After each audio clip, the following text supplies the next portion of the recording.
so careful. I picked the wrong play, the wrong director, the wrong cast.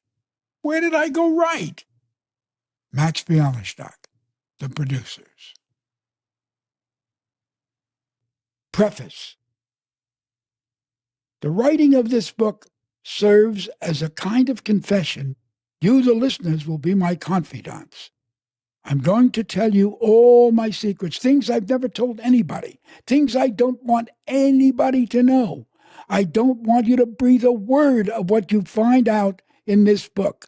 Keep everything under your hat. Wait a minute. That might not work. I'm not in a confessional booth, and a lot of you are probably not priests. This is a book, and this book needs to sell.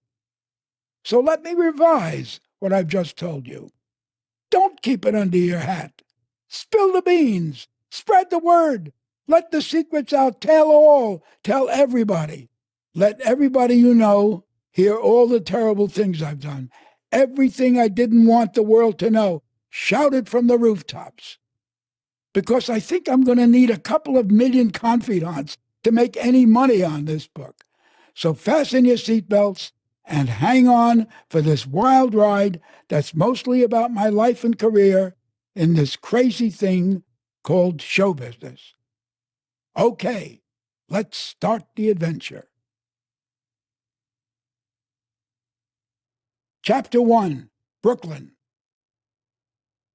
It is 1931. I am 5 years old, and my older brother Bernie takes me to see a movie called Frankenstein at the Republic Movie Theater.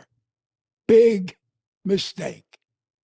That evening, even though it was a hot summer night, I closed the window next to my little bed. My mother hears it being closed and immediately comes into the bedroom and quickly opens it. Mel, she says, we're on the top floor. It's 100 degrees in here. It's very hot. We have to keep the window open. I counter with, no, we must keep it closed because if we keep it open, Frankenstein will come up the fire escape and grab me by the throat and kill me and eat me. Even though it was the doctor who was named Frankenstein, all the kids called the monster Frankenstein because that was the title of the picture. My mother, realizing that she could never win by demanding that the window stay open, decides to reason with a 5-year-old baby boy.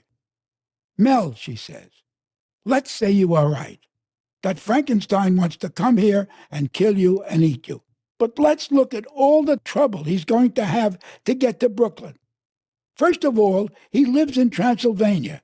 That's somewhere in Romania. That's in Europe. And that's a long, long ways away. So even if he decides to come here, he has to get a bus or a train or hitchhike to somewhere so he can get a boat to go to America. Believe me, nobody is going to pick him up. So let's say he's lucky enough to find a boat that would take him here. Okay, so he's here in New York City, but he really doesn't know how the subways work. So he asks people. They just run away. Finally,